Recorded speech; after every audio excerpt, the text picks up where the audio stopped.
আমার নাম মোহাম্মদ শামীম, গ্রাম কালাইকর্ণীপাড়া, থানা কাহালু, জেলা বগুড়া। আমি একজন কৃষক। আমি প্রতি বছর জমিতে আলু চাষ করি। এবারে প্রায় 3 একর জমিতে আলু চাষ করছি। আমি গত বছরে অন্যান্য কীটনাশক জমিতে ব্যবহার করার পরে আমার জমি থেকে পচারি রোগমুক্ত করতে পারিনি।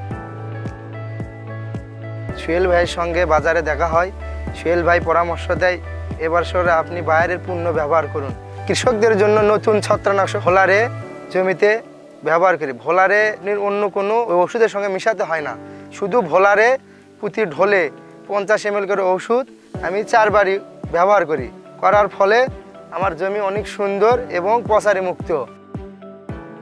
আমি আশা করি এবারে অনেক ফলনও বৃদ্ধি হবে এবং আলুর মানও অনেক ভালো হবে। আমি বায়ারের ভোলারে ব্যবহার করে অনেক উপকৃত হয়েছি এবং আমি প্রতি বছর বায়ারের ভোলারে ব্যবহার করব। আমি চাষি ভাইদেরকে বলবো, বায়ারের ভোলারে ব্যবহার করুন, অধিক ফসল ঘরে তুলুন। আলুর সুরক্ষায় ভোলারে, চাষি লাভবান ফলনে।